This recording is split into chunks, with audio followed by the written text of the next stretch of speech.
I scared Maya. Cats.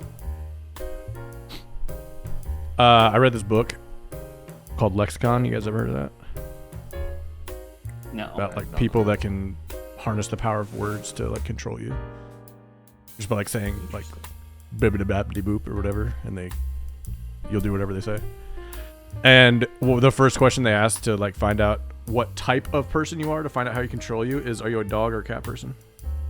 Can't remember the other two, but the first one was, are you a dog or cat person? It was a good book. Nice. And you can't control cat people. No, dude. Because they're feisty. Every 40-year-old single lady is set. Can't be controlled. Can't be held down. You know, that's why they're single. Can't be tamed. It'd be a great plot twist if they're like the resistance fighters. Oh, the spinster squad. Okay, yeah, getting after it.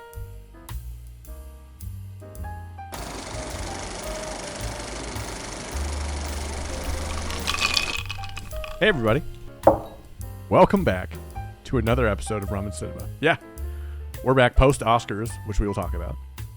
And yes, we will. All right, calm down. And we're moving on to movies that aren't necessarily Best Picture nominees, but spoiler alert, this one maybe should have been.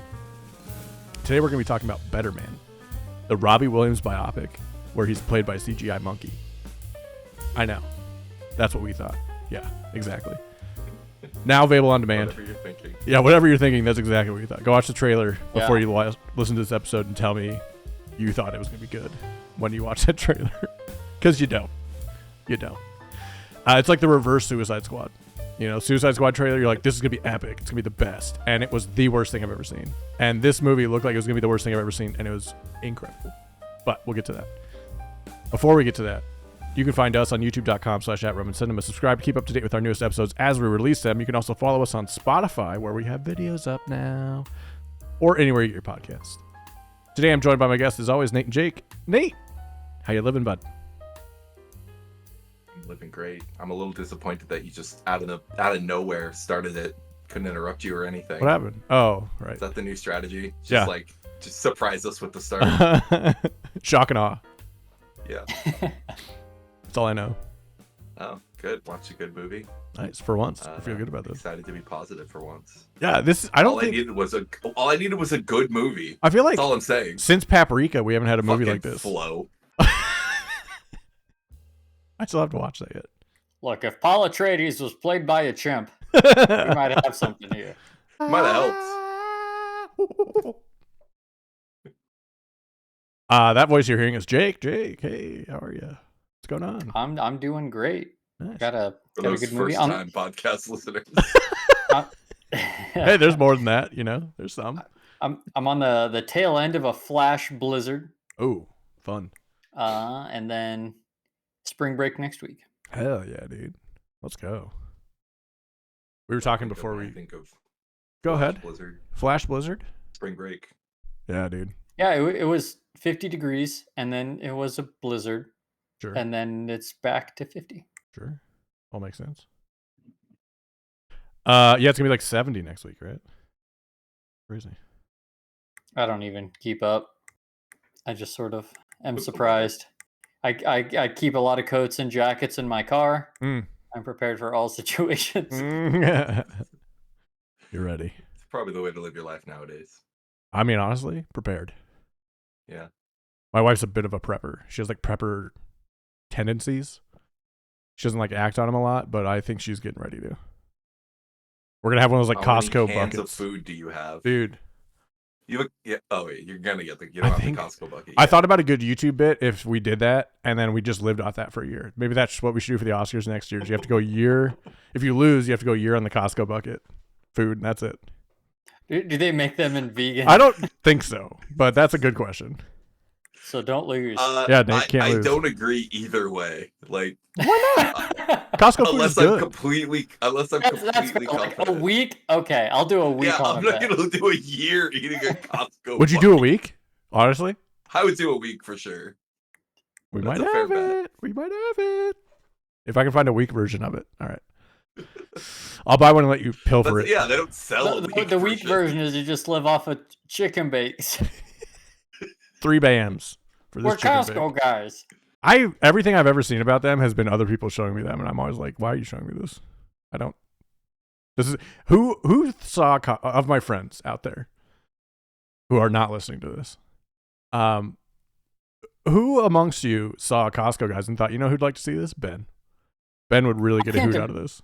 I can't imagine showing that to anybody because I saw Costco guys and I'm like, you know, cool. They get a little chuckle out of me, but I'm like, no part of me was like, I need to send this to people. Can't wait to share this because, like, I'll share, you know, movie memes or funny jokes to you guys all the time, and I'm sure every 3 get a chuckle, but goddamn, Costco guys never gets me to laugh. I don't know what it is. Maybe I'm just too old or like out of it or sensible. I don't know. Went to college. All right, let's not besmirch the honest working class Costco father-son duo. What do you think the Venn diagram of Costco guy subscribers to Trump voters is? That's tricky because they are a little whimsical. Yeah.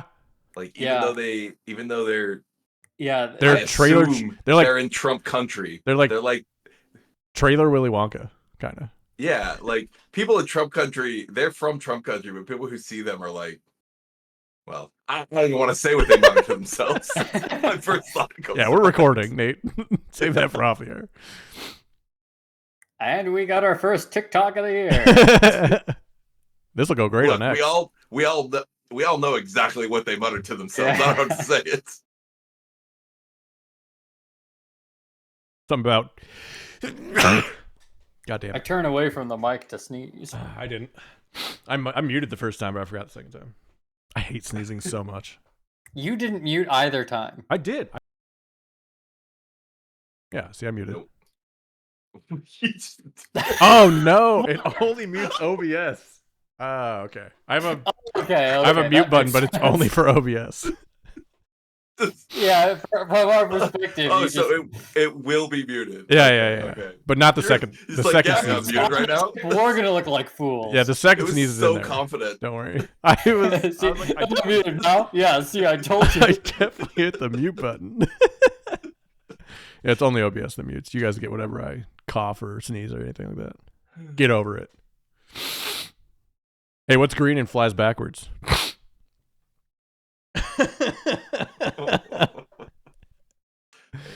Hey. So, the Oscars. We watched them. We bet on them, and two of us lost. News. I found a bucket. Oh no! For a week? No, it's 150 servings, but hey, that's a lot of Oscars, buddy. I bet we could keep that sealed for a couple years and do it every year. Just pass around the bucket. Take your meals, pass it around. Take your meals. So, the Oscars were this as of recording last weekend. I thought they were really good. I loved Ben Stiller's bit about production design. That was funny when he was presenting that. Conan was good. The opener with Grande and Arriva was incredible. I skipped all the James Bond stuff. Oh my God! I wish I could have skipped Adrian Brody. Oh, that was also bad. Literally, I think it was literally the longest acceptance speech of all time. And he came off looking like a huge dick. Holy shit, so bad. Like he's shouting down the orchestra. Bad move. And he's like, "Please don't play me out. Stop the music. Stop the music. I'm wrapping up. I've been here before." The music stops. Proceeds to not wrap up. Thank you. What else can I talk about? He immediately, after he shouts down the orchestra, promising to wrap up, he immediately starts thinking and I'm like, dude, you got to be kidding me. Such a weirdo. Hate it. And honestly, so Kieran Culkin's speech. Perfect. It was. Yeah, loved it. He could funny. Talked about his wife, have another kid, how she didn't believe in him, kind of funny way, you know. I like that. I want to know the timing on his too, because his was not, because he was. I think they have a timer, you know. and his was about to run out, and he's like, "Okay, please don't play the music. I just have a quick story to tell." And then I'm like, "So there's somebody there deciding to play the music." Oh, I wonder if they have like they have like a clock next to the Yeah, they next to the do. camera, and it's like, all right, 10 seconds. Because somebody went up there and they said, "Oh, okay, the applause hadn't even stopped yet." And then they started talking because they were like, "My time started already, I see." Oh yeah, that guy that like took an hour to get up to the front, and like, yeah, he was annoying. And Adrian Brody like throwing his gum at his wife, who, by the way, ex-wife of Harvey Weinstein. Just saying. Yep. So, what any awards stand out to you as surprising?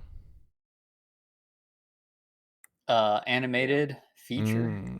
Yeah, you didn't like. You both did not like Flow winning. I didn't watch it, but I mean, it won every award until now, so I was like, yeah, it's probably gonna win. But I like going with your heart, you know. I'm very bitter about going with my heart because I agreed with you that stupid Flow was gonna win. You did, and you didn't put your money where your mouth is. It's crazy. I'm a little tilted because I saw a lot of discourse afterwards about like, oh, this is this is the small indie film. This is the second year in a row that the indie animation studio has beaten out over Disney and the giants. And I'm like, I get it, and it's heartwarming, but also let's give it to the better movie. Yeah, I agree. Please. And so that's a much more important discourse to have when, you know, the Disney movies, you know, that's just nothing special. Yeah. I mean, there's a reason like Pixar has the 22 rules of storytelling that everyone likes and follows because they're good at telling stories. Yeah. I was not surprised. I was surprised, but not surprised that Mikey Madsen won. Like, I was surprised because I was pretty sure Demi Moore was going to win, but I was not like disappointed, surprised like you guys were with Flo. It was like, oh hell yeah, she was great. I agree. Totally I'm happy that she won. Yeah. And actress was one where I would have been happy with a number of winners. All but one of them. Yeah. Probably. Yeah, because you had. I would have been less happy with Cynthia, not because I thought she was bad, but because I thought the other three were standouts. Sure. So I wouldn't have been unhappy. I would have been shocked. That's fair.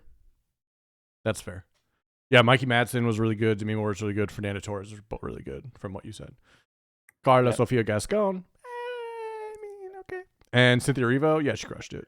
She was incredible. I think another one that, looking back, I was like, why did I went for hair was it makeup and hairstyling? I went for Wicked, and it was The Substance. And looking back, I'm like, duh. Like, yeah. Of course it is. And CGI going to Dune, yeah.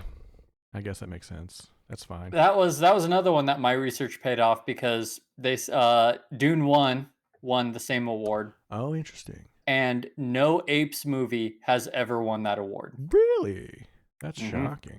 I guess if you think about it, there's only been about 4 CGI Apes movies, maybe 3. The rest would all be makeup and hairstyling. So yeah, that checks out. I mean, I think there's like 13 Apes movies. I'm pretty sure like Eastwood was the first one in a bunch. Genuinely seen one of them, and it's the first one, the OG Apes movie I saw. Oh, the Clint Eastwood one? Okay, maybe not that OG. Okay. Mark Wahlberg? When did that one come out? Like the 1970s? Okay, was there one that came out in like... There was one with Mark Wahlberg and there was one with James Franco. Those are the next 2 like restarts. When's the Wahlberg one? Like 2000s, early 2000s. That's what I saw. Yeah, that one was bad. Paul Giamatti was in it as a orangutan. Okay. Kind of typecast, to be honest, but yeah. You just showed up to work and they put like a mask on. But yeah, so long story short, Jake had a total of 15 correct points. All of us got our multiplier right, which was cool. Me and Nate tied with 14, so we each have to watch our never watched movie. I have to watch Hereditary in the dark, and Nate has to watch Passion of the Christ. Visual proof. It's coming. It'll be soon, maybe tomorrow. Who knows? Or Friday. Maybe you should start having a little faith. Nate has to watch Passion of the Christ during Lent. That's hilarious. It's Ash Wednesday today. You have to wear ashes. And then he has to go to confession. Yeah. Not knowing that it's Lent. Yeah, it's not your gig. But yeah, the Oscars. I thought it was fun this year because we watched all the movies, and that was really helpful. I had an opinion about almost every pick, and I was like, oh, I can see why they did that. I can see why they did that. Yeah, I agree. And I was pleasantly surprised that, because like realistically, we all did about the same. Yep. And I think we did pretty good. 17 out of 22, pretty good. Yeah. Put your scores in the comments below, losers. You gonna watch Speaking Hereditary? I didn't think so. By yourself? No. Watched A Real Pain yesterday. Did you like it? It was really good. Yeah. Kieran Yeah. was really good in that. Karen was really good. Jesse Eisenberg was So, too. Like, I was gonna say, I think it's weird that Jesse Eisenberg wasn't up here too. yeah. Yeah. He could have been best supporting actor for sure, or best actor. I mean, I did like the writing of that one a lot. I thought that could. Who would you take off the best actor? Well, I guess haven't seen the Trump one. Haven't seen. It's a good question. Yeah. Coleman Domingo in Sing Sing is supposed to be really good. Yeah, I haven't seen that. That comes to HBO end of March. It's about the prison that does drama classes to help people be ready for reintegration. True story. It'd have to be one of those two, though, because I think so. I'm not taking away Brody Chalamet or Ralph Fiennes for anybody. I don't think. Nope. Agreed. That's fair. I think that's probably what it came down heard to. anything about The Apprentice either. Like, I think it's because Justin, fuck you to Trump to put him up there. I think yeah, which is funny, but like, I is think, it worth compromising the awards? I think a lot of Hollywood stayed away from it just because of Trump being elected. But I'll watch it. I'll let you know. So what you're saying is, if Trump hadn't won, then he would have won Best Actor. I don't know that because I haven't seen the movie, but I heard he was really good. I mean, Okay. He should have been nominated for 2 movies probably because he had that other one with the guy with the facial the guy that was thing disfigured. Yeah. That then Yeah, that was supposed to be really good. I I think that's on HBO right now actually. Other Man or something. It's with Man in it. Something with Man in it. Better Man, and it was a monkey. Oh, that was it. He was really good in that. Speaking That's of, weird. It's called A Different Man. That's it. Yeah, a different, better man. Speaking of, call me a 2-wheeled mobile machine because we're segueing over to Better Man. All right, it was off the cuff. Calm down. I'm not. All right, Nate, your after turn. chewing on a little bit, I'm fine with it. Nate, your turn. Make a segue joke. Go. This is how much time I had. Figure it out. So You didn't have to do it. I know. It's called entertainment, Nate. Some of our listeners want to hang around. Today we're talking about Better Man. That bit really drove off a cliff. Hey, that's funny. But That's how he died. That was Gorillas. So today we're going to be talking about Better Man, the movie that we all thought was going to be stupid based on the trailer, where Robbie Williams, of apparently like the biggest UK singer of all time, solo act, and his life up until now, played by a CGI monkey.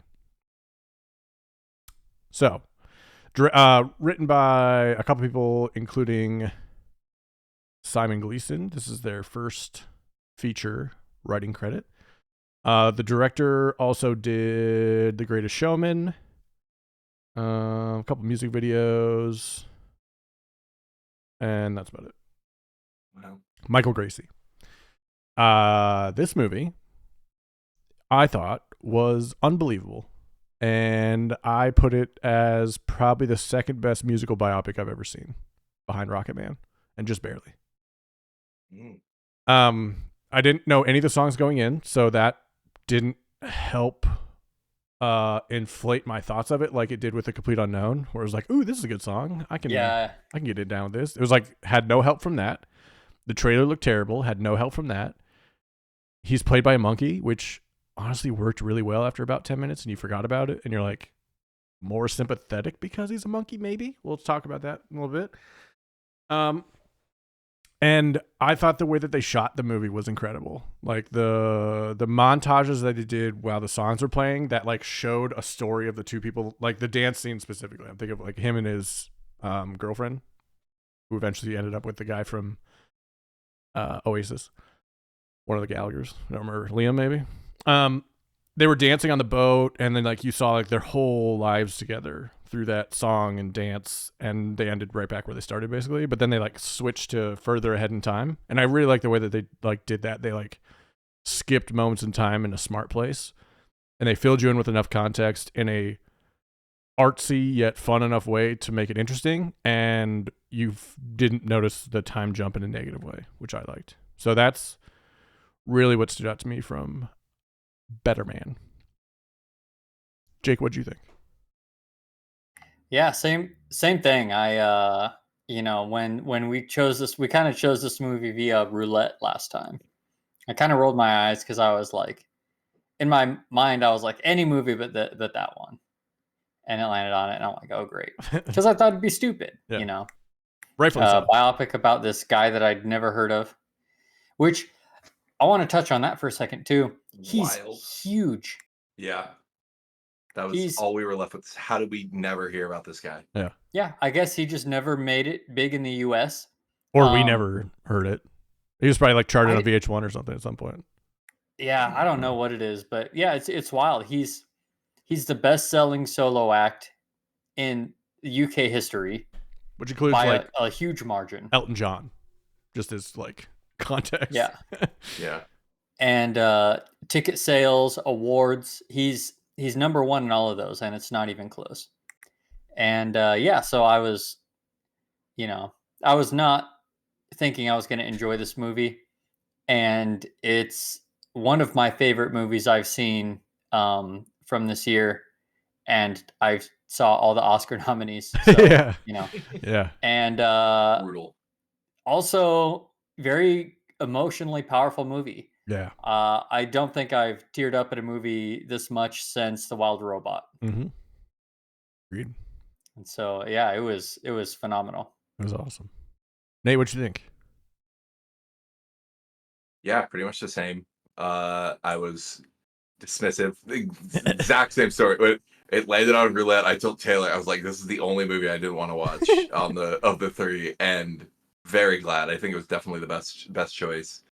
Yeah, it just, everything worked. It was very emotional and raw, like the whole time. It's about this super famous guy we've never heard of, who's also clinically depressed and like just tortured by his own fame the entire time. Yeah. Like riddled with doubt, but like still incredibly charming and entertaining every single time. Like it's wild, like the emotional whiplash they take you through of seeing him like destroy himself and then go out on stage and kill it and then say like, I fucking hate that part. Yeah. Is absolutely brutal. Yeah, if I hadn't watched A Real Pain yesterday, it would have been the movie that I teared up the most at too, that I've seen this year. Yeah. Yeah, everything about it. The montages too. I will say, like, it started out fine. I was like, this is cute or whatever. But when they did the first boy band, or the first montage that skips through time, it went on for so long, and I was like, why am I loving this the whole time? Where they're like jumping on the buses and stuff, and yes, yeah, that was really cool. So good. Yeah. All the way through. Like, I can't imagine, like, those are the kind of things that like are the things that piss me off. I'm like, all right. And like, but it just kept being good. Yeah. Like I can remember specific moments in that montage. Like, yeah, it was great. It's hard to do. Yeah. And so that was good. And then the dancing one was really good. Like, I think there were 4 montages that like skip us forward in time, and every single one was like thematically good and musically good. Yes.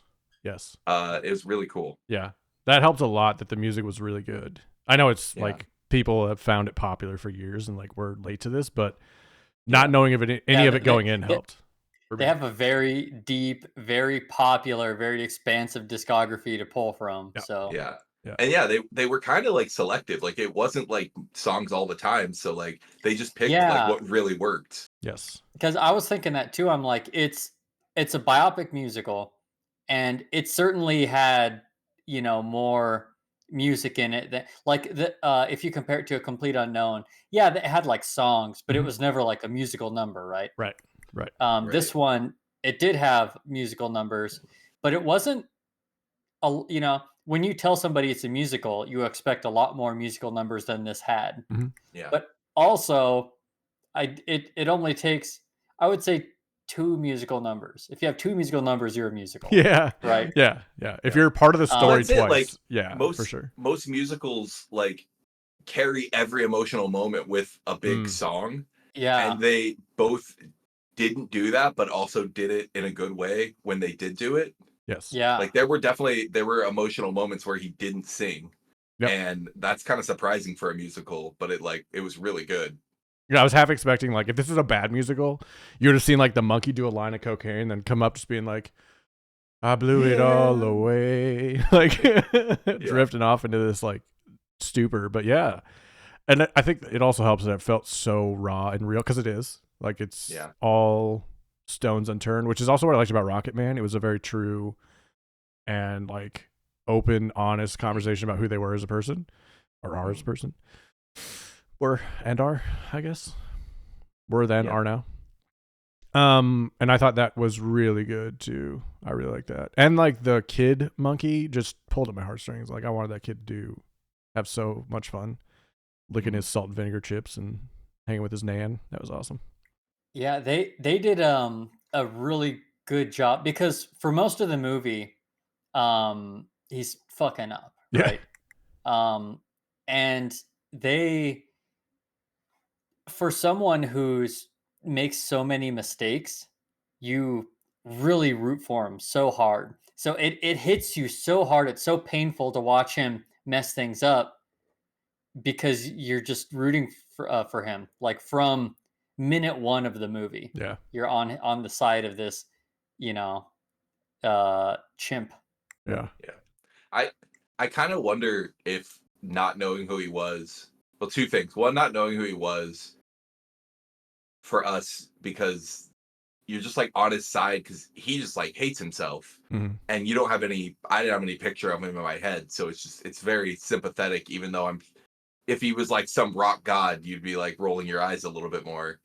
Also, I was curious how involved he was in it, because I saw him commenting, like I was curious about why he was a monkey, and there's a quote from him saying like that he saw himself as unevolved, and that comes in the movie, but like apparently he said it, so I don't know if he had input, but like it felt very personal. Like I feel like the scenes where he's like confessing to hate himself, if it doesn't come from at least like a primary or secondary source, feels kind of shitty. But it felt like he did have some say in it, or like knew about it. Yeah. So the film, he was his own voice. Yeah. Okay, was he? Then that's okay. The film, I didn't know that. The film arose from multiple interview recordings that Michael Gracie, the director, made with Robbie Williams during the course of a year and a half in Williams' recording studio in LA. I'm reading this off of IMDb. Although the interviews weren't originally for a film, as Gacy just wanted to capture Williams in his own voice telling a story, the majority of Williams' voiceover in the film is from those recordings. So it wasn't even like re-recorded. It was just straight up him telling that story to Gacy. That makes sense. So that's dope. So it felt very like it just felt very honest with him saying like, I know I'm a fuck up, and like that just lends a lot of sympathy. Yeah. Yeah. And he also was also from IMDb, he was at a premiere in Amsterdam, interviewed before the movie by a well-known radio personality, and he asked Robbie what the audience should expect, and he said, I'm showing everything in the movie except my hemorrhoids. And then they asked him about being portrayed as a monkey. He said, the first 5 minutes you're going to think, what the fuck? But after 8 minutes, you'll be completely okay with it. And he was so right. Yeah. That's exactly what happened. Yep. You go a couple minutes and you're like, this is so strange. And then you forget all about it. And it worked out. Well, it comes through. Like, I think I was wondering about it with some of the bigger musical numbers and the really like raw scenes of him taking drugs. Like, I think it helped. Yes. Both like create a distance, but also make you empathize with him more, because the face is a little more expressive with bigger eyes and a mouth and everything. It made it feel even realer and even harder to watch a little bit. But yeah, nobody wants to see a monkey get hurt. Like no. If there's like a bunch of people getting killed in a movie and then one dog gets killed, everybody's like, oh my god, that dog, jeez, yeah, so bad. But like, yeah. They know how to play on. It's like I think there's just this rash of like biopics where people are played. Maybe not a rash. That might be too many, but It feels like a lot. like the Pharrell Williams one where he's all Lego. Maybe that's good. I don't know. I thought that looked dumb, Yeah. but maybe that's the best thing since Better Man. You know what? I was watching clips of it in a plane recently. Yeah. And it looked pretty good. Oh no. I couldn't hear it, but I was like, this looks pretty fun. No. I have to watch I mean, it now. I love the Lego animation style. I do too. So it's like, yeah. Yeah. I Okay. was just catching random clips of it when I like looked around, but Damn. it's probably good. Sorry. Damn it. All right, fine. So Put it on the wheel. Put it on the We'll wheel. let fate decide. yeah, we have a wheel now that tells us what movie we're gonna watch next. For those of you who aren't in the podcast post game with us, it's not available anywhere, so don't go looking for it. Anyone? You have to be on the show to be a part of it. It's the behind the scenes on the Blu-ray. Yeah, it's the director's cut. You'll hear all of us talk over our episodes. Like, man, that I don't know why I said that. Make a Patreon with the shittiest benefits ever. Yeah, we do a podcast about each podcast episode. That would be sick. That'd be kind of crazy. Yeah, go back and we should actually go back and watch our first one and just like see how much has changed. No, I mean we have to listen to it. I guess. Yeah, Can't watch it. Not a fan. All right. Also, apparently, I have the worst sound in the world. Taylor was very upset. What? Apparently, I'm surprised you haven't bitched. She said I have terrible sound in the last 2 podcasts. Oh, probably. I just assume it's you. Ben's not even listening. Nah, That's the problem. that's fine. Nate's fine. So we talked about what made this movie work. Nate, did you find anything that didn't work in this movie? Salt and vinegar chips. Damn, shots Fucking fired, dude. gross. I used to be like that, and I'm coming around. Kind of like them. I'm with Ben on this. As your I taste used to buds hate dull, 'em. and as your taste buds dull, and it's the only thing that can awaken your taste buds anymore. That's the only theory for why people like salt and vinegar chips. We're just so like used to processed preservative food that we have to be blasted with chemicals. Feel something. It's like stabbing yourself. So you're saying salt and vinegar chips is the cutters of the food world? It absolutely is. You're just like embracing pain. Okay, interesting. I can't talk too much trash because I like super hot sauces, but it's the same thing. Yeah, okay. It's fucking it's not good though. It doesn't taste I good. think it's great. I think it's good. Yeah, You're wrong. I used to be the exact same way. Every time we have a buddy who gets salt and vinegar chips, every time, Yeah. and every time he got him in college, I was like, "That's fucking gross." Yeah, I used to even hate the smell. Yep. Yeah. I'd be still pissed do. when we'd get them because I'm like, oh It's god, gonna reek like salt and crack vinegar. open the bag, I have to smell the salt and vinnies. Salt and vinegar skinny teas. You know who you are. Yeah, he doesn't listen. Don't worry. We can say anything we want. He'll never hear it. And God help us all if you forget the mayo packets. You're getting a call. An angry On call. Your driver will turn around. Yeah, you better figure it out, and you better fill your own mail packets if you know what I'm saying. Yeah, I can't think of anything that didn't work in this movie. Yeah. Like I said, I was like lukewarm as it started. The kid was cute, but like, yeah, I don't know. But it got good fast. Yeah, I thought I wasn't gonna like the dad, and I ended up he's a good character. The character is well portrayed. Oh, I was gonna say I fucking hate him, but he was good. He was a good, yeah. He's did a good it right. like starting gun for the abuse and emotional thought processes of this kid. Yeah, And even like the stuff like the characters who you would assume are kind of like meh, like the other characters in the band. Yeah, they like basically didn't care about them. Yep, like they weren't really. I was like, that guy's got dreadlocks now. yeah, he just like we saw. He said like 5 words in the whole movie. Adam Duritz. Shout out. Yeah, no, it's kind of gross. Yeah, if anything, like that, like the abuse from the managers and stuff, it felt it was so condensed. They got through it so quick that it felt a little just like laid on at the beginning. But once it got to his solo career, it really felt like it was just. I feel like that's more like what he's thinking about, or what he cared about, or he's allowed to talk about. Just like, yeah, maybe. Yeah, because they made that bit at the beginning where it's like, well, here's all I can say about this guy. Yeah. But yeah, no, it was good. I wouldn't even call it a critique. But the only question that I have is when he was with the boy band, it seemed like he was not a great singer. Mm-hmm. And then he was a great singer. And so that's the only part where I was kind of confused. And I'm like, did he improve? Was he just nervous? Was he. I don't get that part. Yeah. We talked about this and like, yeah, I'm curious because we don't know about the band. Like maybe you could listen to the boy band but like it seemed like he never wanted to sing that kind of pop. Like when he does his audition, he's not singing pop, he's singing like I don't know what you call that, like, Frank Sinatra. Crooner, yeah.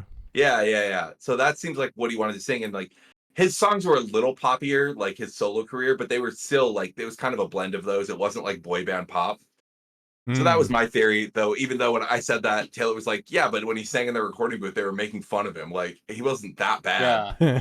But I kind of wonder if it wasn't just a little exaggerated from his point of view or something, just like jealousy of the guy who was the main. Yeah. And they just like maybe they didn't give him a chance. They were dicks, but like also he wasn't as good as that guy. Something. Yeah. It seems like there's a little bit of like misremembering, a little bit of exaggeration going on. It's told from their point of view. They're going to paint it a certain way, and drug-addled, maybe don't remember everything. Well, just even like the anxiety, like I wouldn't be surprised if it felt to him like they were making fun of him in the sound booth. I was like, I don't think those sound booth guys were really being that big of dicks. Sure. I believe his manager will be that big of a dick, but I don't believe these bored guys in the sound booth are just like literally recording and then looking him in the face and talking trash to us. Like, fucking idiot. We do it to Nate every time before he has his headphones on. So I don't know. Maybe they would. And we are nothing but professional. Yeah. Look at the setup. It's a real microphone. Just crumbles.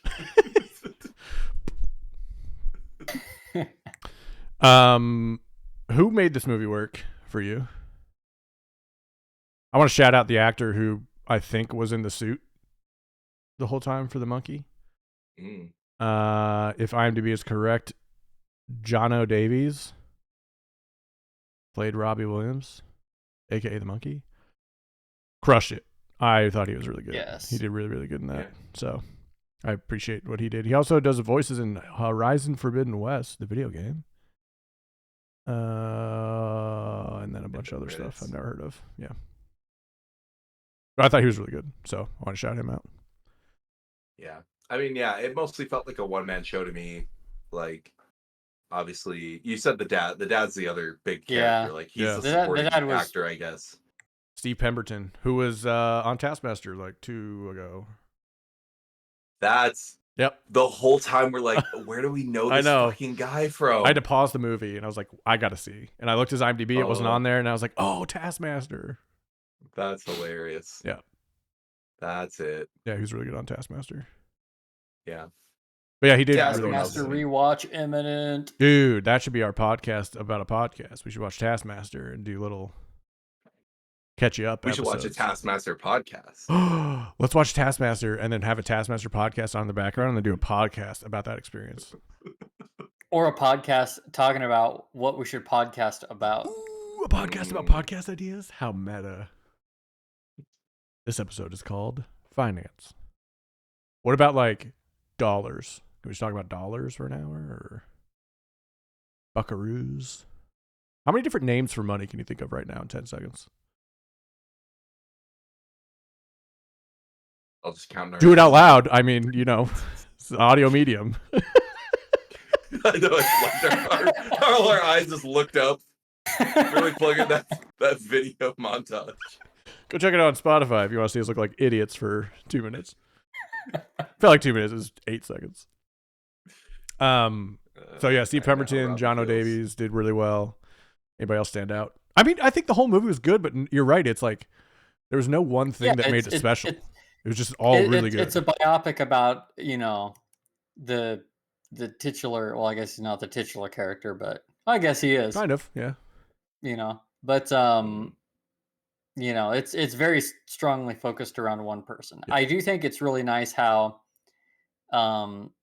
everyone, at least everyone close to him, they're not one dimensional. Everybody Mm. grows, right? The dad, even like kind of the mom, you can she hardly has any lines. You see kind of a lot of her, like while he's singing, it'll cut to her with the grandma, Yep. and she's a supportive mom, but she's also frustrated at the fame. It changed her life too. Yeah. And then so and then that comes full circle, and when he gives her like kind of the tribute at the end. Yeah. So yeah, I think all the characters that were even kind of close to him are well developed characters. Agreed. I was a little disappointed in the last scene when he like said thanks to his mom, and then he was like building up to his dad. We kind of thought he was gonna just take the shit. Yeah. But then he actually did just that went too. Genuine. Like during the credits, there was pictures, and there was one of him and his dad at that stage. Oh yeah. So I mean, yeah, it sticks with what actually happened. And the hanging upside down at whatever that Glastonbury or whatever it was. It was very enjoyable to go through and look up like, did this really happen? Oh my god. Like the scene in the award show, like I watched TikTok of him actually doing that. Yeah, it's so good. That should be that's a good mashup. Just like all the real moments. One-to-one moments. Yeah. Here's a monkey doing Didn't know the guys from Oasis were such dicks. Oh, you didn't? Oh. No, I had no idea. Yeah, they're giant assholes, especially to each other. No, never knew. Yeah. And then to everybody else too. Yeah. You learn a lot about Britpop. Some context. Yeah, exactly. Yeah. There's some random SNL sketch recently that were them being dicks to each other. I just assumed they were being weird. I think Sarah Sherman was one of them. Is that right? Yeah, that's because Sarah Sherman was. I just assumed it was from her deranged mind. Usually right. Is there anybody who doesn't work in this movie? I mean, nobody really stood out as a sore thumb. So. Yeah. Okay. All right. Here's the big two good questions to end us out. Would this movie be as good without the monkey being Robbie Williams? If it's just Robbie Williams, or someone who was acting as Robbie Williams. So I'm going to say that the monkey portion of it, at first, you think it's weird. Doesn't last long. 5-10 minutes in, you no longer care. And by the end, it 100% works. Yeah. Do I think that it being a monkey makes any biopic better? No. Right. But I think it did a lot of things for this movie. One, it lets them be wild, right? If it was an actor, then it'd be harder to portray some of the things that were like in his imagination, especially the big concert at the end. Like kind of a full-on fight scene that was cool. going on. Yeah, I almost forgot about that. Impossible to do and be taken seriously if you're doing live action. Yeah. I think it also really solves the issue of, and I'll bring up Complete Unknown again. Timothée Chalamet, absolute bullseye. I think it's really, really hard to find someone to play someone in a biopic that's living and have them be a perfect match, right? Yeah. And so it removes that from the equation, right? Yeah. You don't have to worry about the ego of picking somebody better looking than you, or, can they sing? Can they act like you? It doesn't matter. Can they match the younger version of you that they're going to have to cast? Like the 19-year-old version? Yeah, that's true. So I think it ended up solving a lot of things. And it was amazing for the style of the film, where it was a musical biopic, but it was also a little fantastical at times. Yeah. And yeah, it allowed for like crazy facial expressions. I think it absolutely worked. But what I don't want to see is a trend of this happening. True. If any other movie does anything like this, it's going to be garbage, guaranteed. Yeah. Not like because of that, you just know that's a garbage movie. Yeah, I agree. I do think it worked. It made it work better because you get to sympathy and empathy faster, I think, because it's an animal.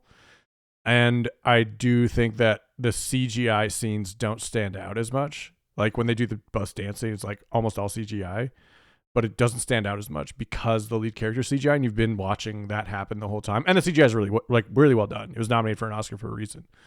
But like, it doesn't take you out of the movie to have those fantastical musical moments. Like in Rocket Man, it was all practical, I believe, or like most of it was practical, and there was some CGI. There's probably some CGI, but like not as much it felt as Better Man had, because there was during the bus scene, I kind of stepped back and I was like, all right, let's look at what's happening around the monkey. CGI, CGI, CGI, CGI, and like you don't really notice it because you're already in the world. That was absolutely my first thought too. Like during that first montage, when it started to get really wild, I said something to the effect of, I think him being a monkey is distracting from how like out there and like clearly like fake a lot of this is. Mm-hmm. Like it kind of just like blended it in, especially him, like some of the weird moves. Like there's a point where he like drops hard and like that looked so fake, but like it doesn't, I don't know. It's just like, of course it's fake. He's not real. He's like, yeah. yeah, yeah, totally. I think it still would have been a good movie, but yeah, like I feel like it was like a no lose situation, honestly. Like unless the CGI sucked, which it didn't. Yeah. Because what Jake said, like you take away all the negatives and like only gain positives in this one and only movie. Yeah, I think where it did hurt is the box office. Like it made like 10% of what it was a tough made pitch. for back. Yeah.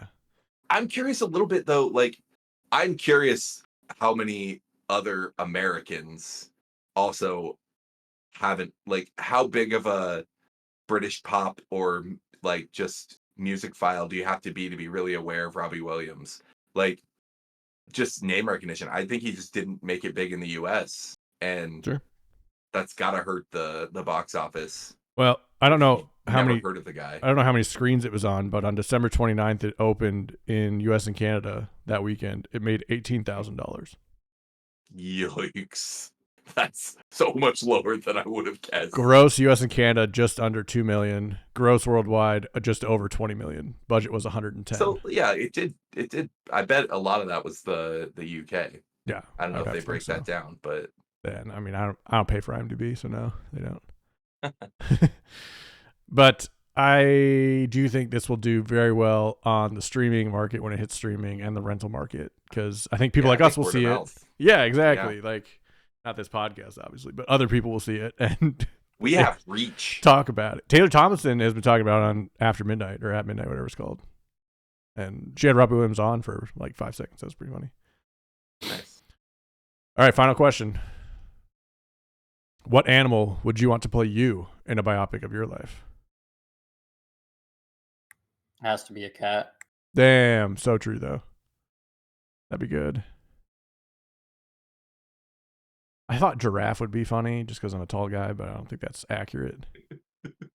That would be funny. Maybe like a seal. And the freakishly long tongue. Hyena would be kind of funny. Mm. I don't know if that works, but that'd be kind of fun. I feel like it has to be bipedal to work. You know what I mean? Yeah, which is really limits your options. A lemur, a meerkat. Oh. Nah, that's too tough. A hyena on standing on 2 legs, like Zootopia style. Hyena. Yeah, I don't want to see it. Who's yours, Nate? Jake specifically is the Flo cat, right? The cat from Flo. God. Still haven't seen Flo. Damn. All right. Be a better cat. I don't know. A better cat. She lies and says she still loves tuna. Can't find a better cat. You landed it. Yeah, you're welcome. I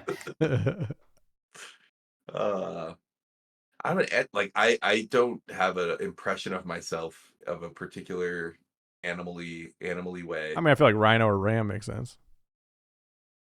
Sure. I have no idea how to feel about that. I don't know, just kind of like strong-headed and pushing forward, and yeah, I'll try it. But you know, fair enough. Not a negative. Big horn. Big horn. Everyone's after it. They want to take it home with them. I get it. Well, that was better, man. I honestly think you should go watch it. I think everyone would enjoy it. It's really fun. Yeah, it's on demand right now. It'll be streaming at some point, I'm sure, but right now it's on demand. It was put out by Paramount, so watch for it on Paramount Plus in the next 2 months. No. Go ahead. Oh no, I was just saying, I agree. Like, definitely agree. I can't think of anyone who wouldn't enjoy this. Don't watch it with kids. Yeah, that's probably true. it. Yeah, that's true. All right, so now we got a game. This game is called True Story.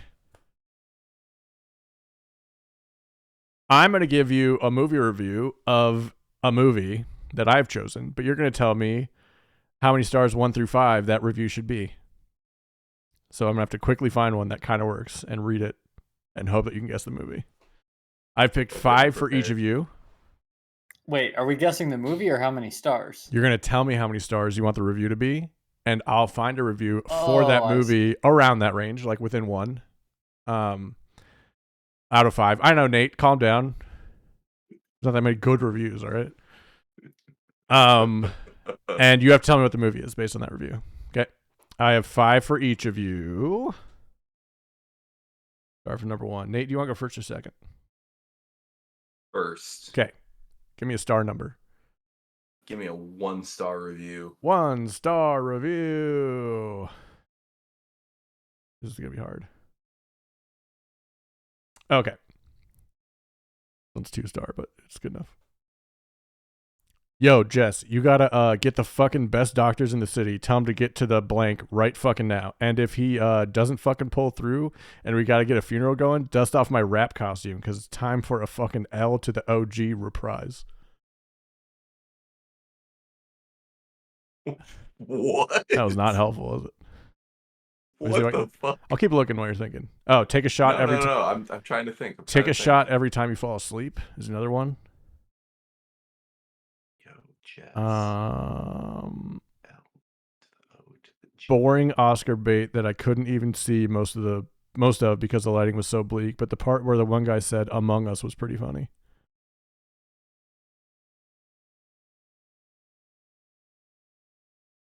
It's got to be the Emoji Movie. More right? effective than benzos and baseball. Damn, these people hate this thing. This is insane. I do appreciate the strays that baseball caught there. Yeah. I think I might have to take the L on this one. It's okay.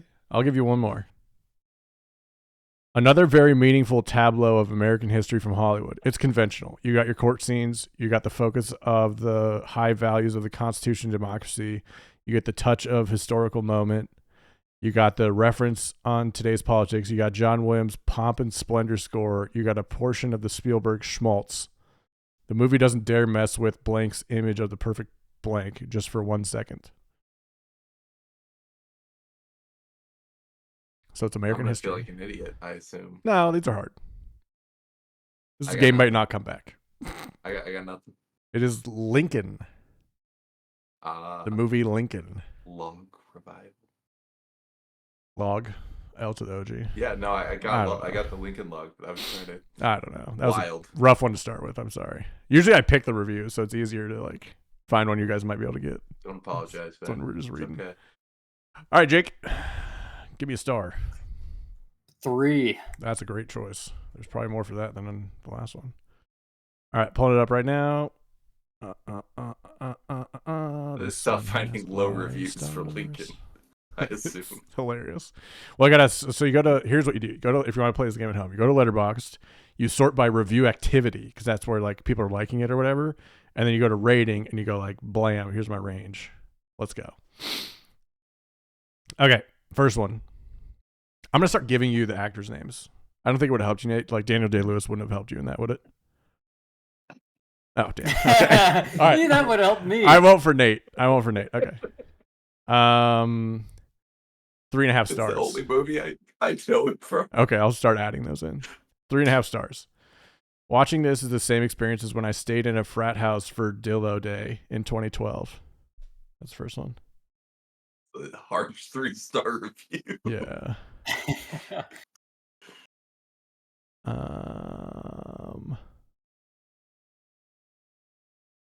3.5 stars. 1 small step for the leading man, 1 giant leap for the leading woman. I'm not going to give you the names right now. When I saw the white Ferrari, I thought of Frank Ocean. Watch this movie with my dad. Never again. Every insufferable man's favorite movie. Oh. And it came out in 2013. I'll start doing that too. My only guess is Clockwork Orange. Oh, close. Wolf of Wall Street. From the 70s, my friend. It is, but I didn't give you the Oh. date, so he's been nice. Yeah. All right. Now I'm going to start giving you some actors' names. Wait, what was the movie? It was Wolf of Wall Street. It It was one small leap for Leonardo DiCaprio, one giant leap for Margot Robbie. Mm. Checks out. All right, Nate. Yeah, those are all solid reviews. Right? Yeah. All right, 0-0. Nate, how many stars do you want the next one to be? 5 stars. 5 stars. Hopefully that's not hard to find. It's not. My instincts are terrible. It's not hard to find. Here we go.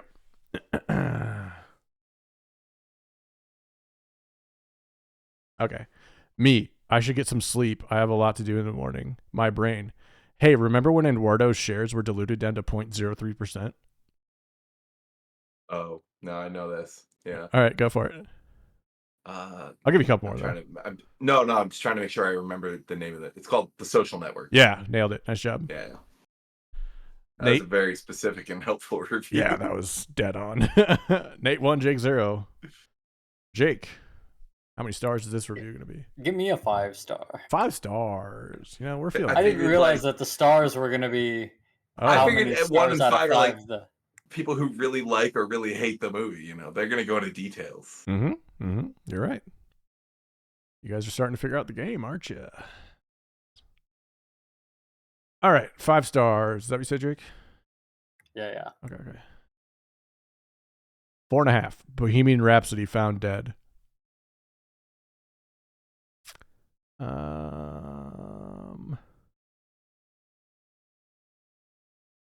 Let's see. There's not a lot of 5 stars, turns out. There we go. Okay. When will Taron get an Oscar nomination? We Rise at Dawn. There's literally nothing sexier on the planet than Richard Madden singing.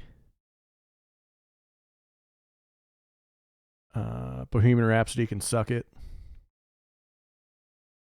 Not many people know this, but the Crocodile Rock scene actually invented cinema.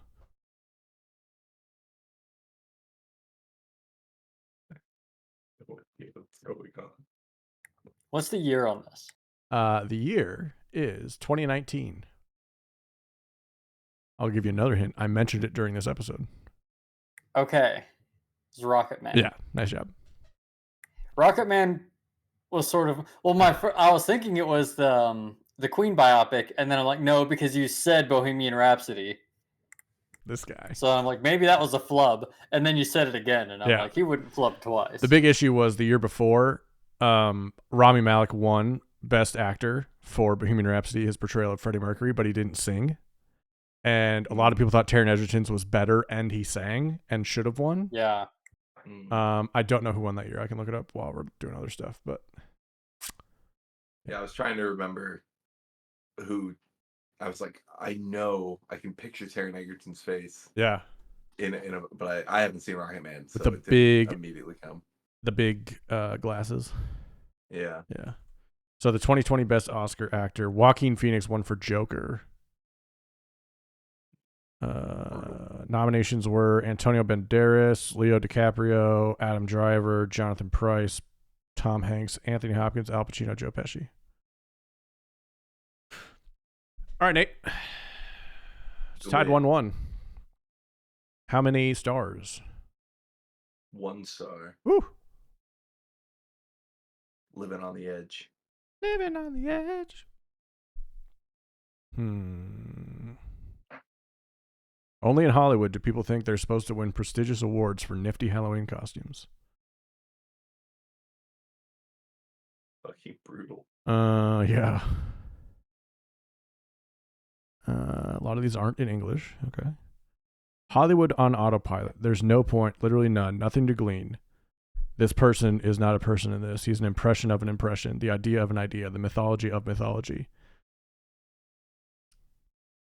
Oscar buzz shows how contrived the whole industry is. Who was moved by anything Timothy did here? Please tell me who. Before the movie is even out, we're being told he deserves a nomination, and we just play along with it.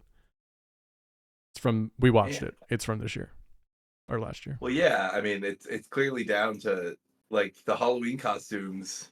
Oh yeah, the Halloween costumes in Oscar buzz are giving me like Wicked and Doom 2, and obviously Timothy being mentioned makes me think it's Doom 2, so I'm gonna say it.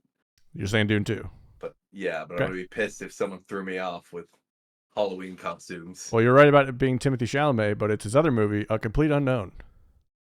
Ooh. I didn't want to say Bob Dylan. That felt like too easy, you know? No, yeah. Yeah. As soon as you said Timothy, it was a 50-50. Right.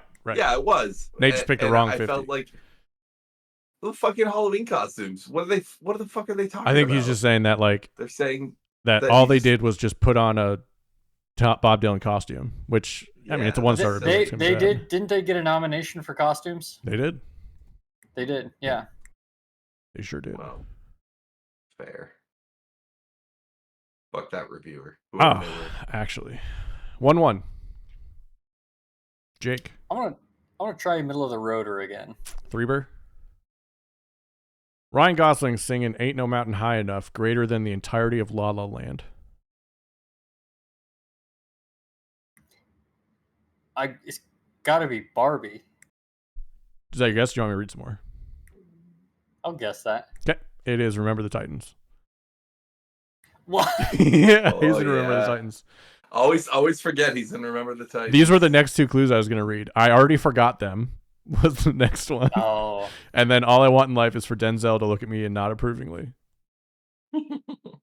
Yeah, I would love to say that I would have gotten that, but I think I would have been so thrown off by not realizing that Ryan Gosling was in that movie that I never would have gotten there. That was a tough first one. I'll give you that. That's true. All right. It's 1-1 with two. I saw some clip of it recently, and I was like, what the fuck? Yeah, there's a lot of people in it. 2 left for each of you. It is 1-1. All right. 5 stars again. 5 stars. To be fair, I don't know if either of you have seen this movie, but we'll try it. I tried to give you each one like that, I think. Yeah. Okay. No way Jake's seen Remember the Titans, right? I figured we all did when we were kids. I saw that. It was, years and years ago. Every Disney Channel had it forever. You said 5 stars, Nate? True. Yep. All right. Titans were mightier than the gods. He's searching for something more meaningful in life, away from society's pressures. Along the way, he meets different people and faces many challenges. That's kind of every movie. The hero's journey doesn't help at all. I can't possibly begin to describe my feelings towards this story, or perhaps the whole concept of what McCandles did. I'm telling you that name because I don't think it'll help you at all. After watching the movie, I could not think of anything but a strange longing to do what he did, and it just kept going. I still feel that way even now as I think of it. Later, I read the book twice and did a lot of research about McCandles, and I became more and more inspired. This is not just a movie. Close. Into the Wild. Yeah, I'll give it to you, but it's, yeah. 2 points for Nate. Never seen it. Never read the book. Have listened to a very detailed podcast about the real situation. It's a good movie. I enjoyed it. Yeah. Yeah. Well, the pictures You're are Wrong About podcast. It's on like best. What was it? You're Wrong About? Oh yeah, that one. This movie, Better Man should be on I thought you were calling him out. I'm taking the point away. It comes up on like every time somebody on Reddit or YouTube is like the most disturbing pictures of people's last moments. Like his picture is always on there.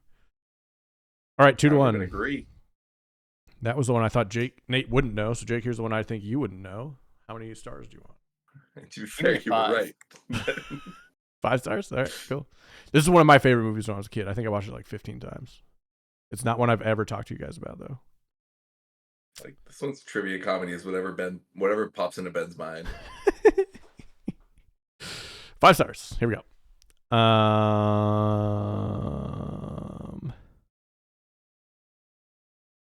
Y'all, young Leo DiCaprio. Me, an intellectual. Fetus Jake Gyllenhaal. I wanted to die before watching this, and I still want to die after watching it, but it made me forget about wanting to die for 102 minutes, and that was nice. Jake Gyllenhaal in this movie has to be my favorite reviews of all time. Jake Gyllenhaal in this movie has to be the smallest thing that has ever existed in the universe. This movie is one of the most inspiring and well done biopics I've had the privilege to witness. The film tells this true story of Homer Hickam, a teenager with nothing special going for him until one night he witnesses a rocket soar through the sky. I love this movie. October Sky. Hell yeah, dude. This movie rules. People slept on October Sky, I feel like. Movie kicked Also, the same Homer Hickam that, I don't know if you ever saw the Twitter drama. No. From some girl got an internship at NASA. Okay. And she tweeted in all caps, and she's like, "Everyone shut the fuck up. I just got an internship at NASA." And Homer Hickam found the tweet, replied, and just said language. Oh. She, not realizing it was Homer Hickam, replied, "Suck my dick and balls. I got an internship at NASA."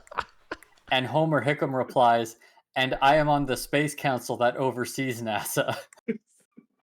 Oh my God. She should have watched October Sky. She ended up losing her internship. No. Although not because of Homer Hickam. He actually tried to. What I remember is right, him saying, like, come on, no. Yeah, that's good. Yeah. He tried to salvage it, but they said the optics, because it blew up, it went viral. Yeah. They said the optics was too bad. And he got her an internship somewhere else, in like a private sector. I was going to say, the Homer Hickam I know would not have let that be a problem. All right, so 2. Go ahead. It is tough. I don't think that should ruin your life, but also you need to realize the fucking... Don't be stupid. Yeah. Stupid. Not so fucking dope. Yeah. So many people think it's just like their own little bubble, but like everybody can see it. Stupid. All right. And I'm remembering again now too. Apparently they, because it's Twitter, it's not like it had her first and last name. Yeah. But they did some sleuthing. They pretty much figured who it was, and they asked her, and she lied. Oh no. And so NASA says their big issue was that not only did she do it, but then she lied about it when they asked her directly. That makes more sense. Yeah, that's a tough one. Security.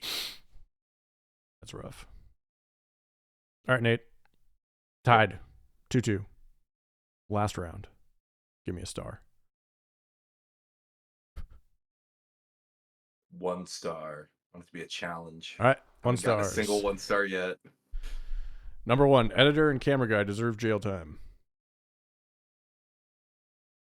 Number 2, I started this movie last September and I finished it today. In other words, I did not enjoy this. You're waiting an hour for him to do the thing that happens in the movie. I'm not going to say that one yet. These are not helpful.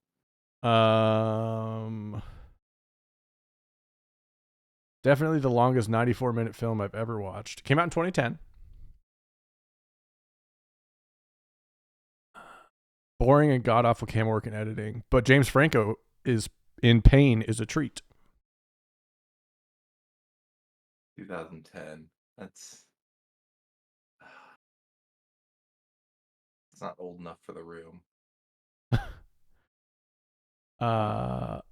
My favorite part is when he like jerks off to the video he made. Hot stuff. 10 out of 10.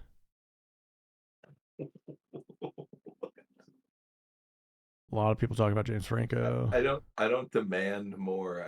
I got nothing. I watched the entire film on 2 times speed, and this is why I don't watch films about men.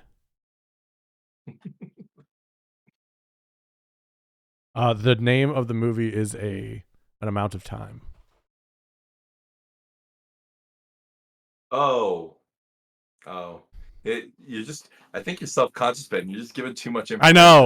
I know. You are. It's okay. It's 127 hours. It is 127 hours. The very first one that I didn't read was like, it's literally just an hour waiting for him to cut his arm off. That would have helped too. That would have been a big one. I just listened to the You're Wrong About podcast about that guy. Oh. Yeah, while rock climbing. It was really fun. Giant idiot, wasn't he? Think about it.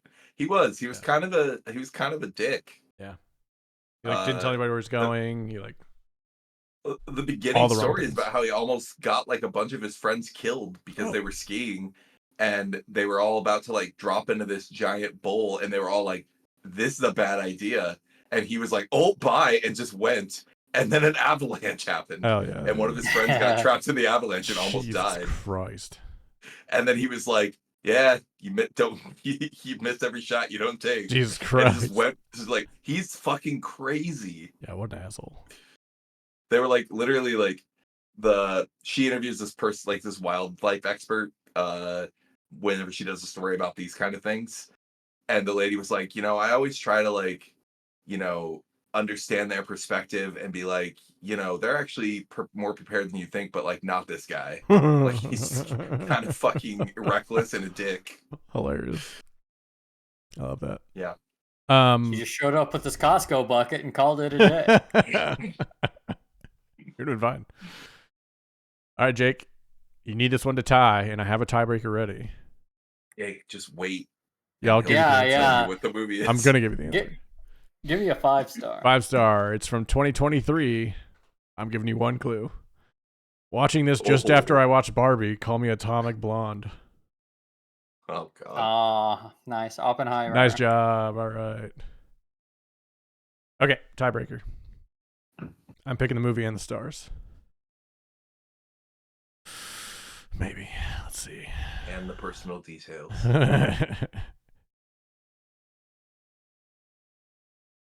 So this is basically just we get clues until one of us shouts it out. Yep, pretty much. Yeah.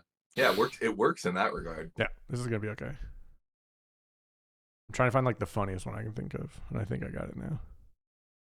Like who has the most vitriol, Oh, right, I was going to do that one. I forgot. I had one while you guys were talking. Okay, it's from this year. It's from 2024, sorry. I keep saying this year. Okay.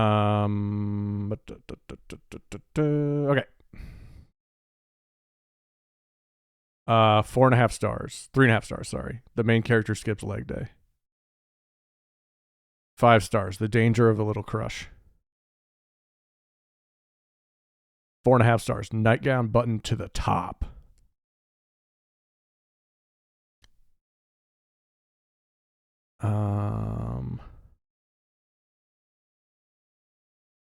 Iron Claw. Nope. Good guess. Good guess. Good guess. 5 stars. Y'all girl was so horny she awoke an evil from a century-long sleep and brought a plague onto a city. Nosferatu? Yeah, nailed it. Nosferatu. Little Women for My Chemical Romance fans is my new favorite. Oh, shit. Yeah. All right. Nate won. Good job. Well done. Speaking of well done, we're cooked. Thanks for listening to our episode today. I'd like to thank my guests, Nate and Jake, for joining me like always. If you're new here, you can follow us on Spotify, Apple Podcasts, and anywhere else you get your podcasts. If you do listen on Apple Podcasts, please leave us a review. If you're watching us, hey, be sure to like and subscribe to our YouTube channel, youtube.com/outruncinema. And we're streaming live on... Not live. We're streaming our video on Spotify now as well. You can see Nate zoom in dramatically. Not lined up anymore. No, it's not. We're going to leave you like we always do with something to watch. Hey, what should these guys watch next? Nate, do you have anything? Or read or play or whatever? Wait, are we? Oh, we're recommending stuff. Not talking about the next movie. No. It's offline. Yeah. What the fuck did I just watch? A Real Pain. A Real Pain. Yeah. Okay. Watch A Real Pain. It's on Hulu. Come back to me. Okay. Jake? I'm going to throw out the new Monster Hunter Wilds game. Ooh, I heard that's good. It's really good, and I tried to play Monster Hunter once before. I can't remember which one, but it was like years ago. Mm-hmm. And it has a reputation for being real grindy. And so I was talked into getting this one, and I'm like, I don't have time to game like I did 15 years ago. Mm-hmm. But they really toned down on the grindiness of it. Nice. So I'm finding it very enjoyable. That's dope. What PlayStation? Is that what's on? PlayStation, PC, there is crossplay, although apparently it's very poorly optimized on PC, so you better have a good one. I'm speaking of the next movie we're doing. I'm looking up what to watch next on our good old site. When to stream. Better Man will be on Paramount Plus allegedly March 11th. I'll be watching it again. Nate, do you think of something? I was thinking of what I've been watching. Yeah. We watched the first episode of the new season of White Lotus, which Ooh. like I was not really interested in. The last season didn't super grip me. Sure. So far, I can't say, but like so far, the first episode, I'm interested. Nice. The people are properly hateable. There's one family, the family I can barely watch it, but it's good. Nice. And new season of Sex Life of College Girls is out. It's really good. Is it the last one, right? I don't know. Or no? Okay. Could be. Didn't know. Could not be. But it's continuing high quality. Hell yeah. It's great. Glad to hear that. I still haven't seen any White Lotus. Oh, the first season, sick. Second season, pretty good. Third season, sounds all right. Shaping up to be good. Love it. I watched September 5 on Paramount Plus. It is the true story of the news folks who were covering the Olympics in 1972 in Berlin when Israeli athletes were taken hostage by Palestinians and what happened around that. I didn't know the whole story. I've seen like the image of like the guy in the mask hundreds of times, but never really looked into the whole story, what happened to the people, and it is wild.